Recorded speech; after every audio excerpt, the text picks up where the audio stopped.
Okay, here we go. January 25th, NXT review. Hopefully you're a fan of NXT. I personally like NXT. I like what they're doing with NXT. If they can just stay away from all of the BS rookie challenges. Some of them are good. Like today, two rookie challenges. I think there should only be one per episode, but today there were two, and they were very good rookie challenges. I think what they did here was really good. I don't really understand the match they had, but then again, sometimes they do them for whatever reason they do them. They just spontaneous bits. So we start off. If you remember, we have Brodus Clay, Derek Bateman, Johnny Curtis, and Brian Saxon. As you know, Brian Saxon is now Dolph Ziggler's rookie. Johnny Curtis belongs to R-Truth. Brodus Clay is Ted DiBiase. And Derek Bateman is Daniel Bryan. So here we go. The first rookie challenge is Outthink the Fink. And just by the name, as you can guess, Howard Finkel is announced to the ring. So understand, Howard Finkel has been with the WWE for, I guess, as long as WWE's been around. According to them, he's their longest employee. Hall of Famer, the only announcer to become a Hall of Famer. There's much homage paid to Howard Finkel. And this being Howard Finkel, it's going to be a trivia game, which is important. I think that if you're a superstar of WWE, you should know where where the roots came from. You should know about your company. So anyway, here we go. If you answer more questions than all the other rookies, then you get 2 immunity points. If you answer more questions than Howard Finkel, you get 4 immunity points. So this is a big score. I really think they're kind of blowing this whole immunity point thing out of proportion. And the fact of the matter is that nobody's needed immunity. The point of immunity is that if you get selected to be eliminated, then you go to the next person if you have the most immunity points. So my question is that when are you guys going to put this into play? Or is it simply that, well, we just skip over the guy and automatically go to the next one? Well, then in that case, why don't you just skip the whole immunity points thing and just, fake it or do something else? Because we want to see the immunity points come into practice. And if you just skip over the guy anyway because he's got the most immunity points, it really doesn't help us out. I mean, we know at the end of the show that person's not going to get eliminated, fine. But we want to see him actually get selected to be eliminated and like, oh wow, well, we got to go to the next person. And so then they go, that's how it's supposed to work, that's how it was always supposed to work. But they don't do it like that. So anyway, getting back on topic, none of the rookies actually answer more than one question. Howard Finkel answered 2, so nobody gets any immunity points out of this. Not only that, but Derek Bateman was shown cheating for last week. If you remember, he answered all the questions. It's read your pro's mind, and he answered all the questions, which were out in left field. So they found out that he cheated, and he didn't get terminated. It kind of sucks because he earned immunity, and then somebody else got eliminated. So I think you guys kind of screwed up there in NXT, but again, not my show. All they did was they gave him 20 seconds to answer the questions instead of 30 seconds. Big deal. I'm not impressed. So we fast forward and we go to a Ted DiBiase versus Daniel Bryan match. Good match overall, very clean match. Daniel Bryan's going to jump through the ropes at Ted DiBiase. Ted DiBiase reads this. He actually gets Daniel Bryan in the jaw with an elbow and then plants the $1 million nightmare on him. And Ted DiBiase gets the pin and he gets a win. So Maurice is impressed. Brodus Clay is, they've already kind of scorned this relationship, so it's kind of up in the air. So good for you, Ted DiBiase. You needed a win. Glad to see you've got a win. Maybe this will build up to Ted DiBiase going for the United States championship later on down the road. I'm not sure. So anyway, here we go. We move on to the next segment.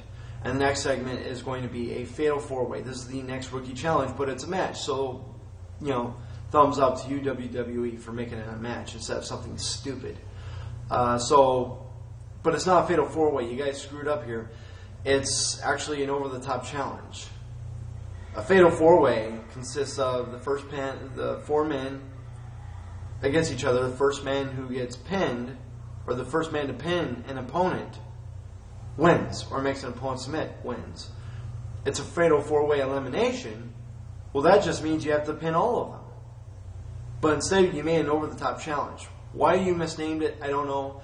I understand the concept. You want to push for the Royal Rumble, which is great. You've had 3 Royal Rumble matches so far, including this one. So you had the one with the Big Show, you had one with Edge on Monday Night Raw, and now you got this one. So great. Everyone's excited for the Royal Rumble. This is how it's going to look. Brodus Clay wins this one. So now the kicker for this one is that the rookie who wins this gets to switch pros if they want to. When they announced this at the beginning of the show, you kind of knew Brodus Clay was going to be the one to win because he's the one who can't stand his pro the most. So Brodus Clay goes in announcing, saying that, my pro is a millionaire. My pro is rich and powerful. And my pro is very skilled in the ring. But my pro is not Ted DiBiase. And everyone's like, who else could it be? I completely forgot Alberto Del Rio was in the whole race. But he picks Alberto Del Rio as his next pro, which I think is a good fit. Brodus Clay has everything Alberto Del Rio wants, not everything Alberto Del Rio is. Alberto Del Rio wants somebody who's strong, who's unforgiving, who's just downright brutal in the ring. And Brodus Clay is that. Even though he's not very skilled, he can hurt people. He ends up doing a choke slam on Ted DiBiase to kind of end it off, and Alberto Del Rio is really happy, and now he's got a new pro. Now, if Ricardo can keep his panties on and not get all bent out of shape that his boyfriend has found a new love and not try to eliminate this one, then we should have a good run with Brodus Clay. I don't think he's going to win NXT. I don't even matters if you win NXT anymore. Caval left. Daniel Bryan, who was actually the first eliminated from NXT, actually gets more push than Wade Barrett now. And no one's seen Caitlyn ever since she's won NXT. But I scratch that. She's filing papers. You don't win a wrestling competition to become a paper pusher. What the hell? I mean, Caitlyn's got a great physique. Yeah, she doesn't have much in-ring skill. And yeah, she acts like this little, high school girl. But if you can use her physique and train her and give her some attitude, then yeah, why not? Why not, make her a new diva? You need new divas. Your divas suck. You have 2 good divas. You have the Glamazon, Beth Phoenix, and you have the Amulet. Why can't I remember her name? Natalia. That's really the only skilled divas you got. Some of them can move. Yes, Michelle McCool is athletic, but she sucks as a wrestler. And a lot of them are just, as I always say, they're either pinup stars, maybe porn stars, or, they do photo shoots. And that's how they came to the WWE. We don't want that. We want wrestlers. We want women who can wrestle. Offer Victoria a contract. Ask her to come back. We want to see more of Gail Kim. She can actually wrestle. She's not big and beefy, but she can actually wrestle. And I know China's a lost cause, but anyway, you really need to beef up your Divas division with real women who can wrestle. But anyway, forecast for NXT. I think Derek Bateman's going to take it. I don't want him to take it. I don't like his gimmick. But that seems to be the route that they're going because he's not been eliminated yet, and he should have been eliminated first. I think Johnny Curtis is going to be eliminated next, followed by Brodus Clay, and then Brian Saxton. I want to see Brian Saxton take the whole thing.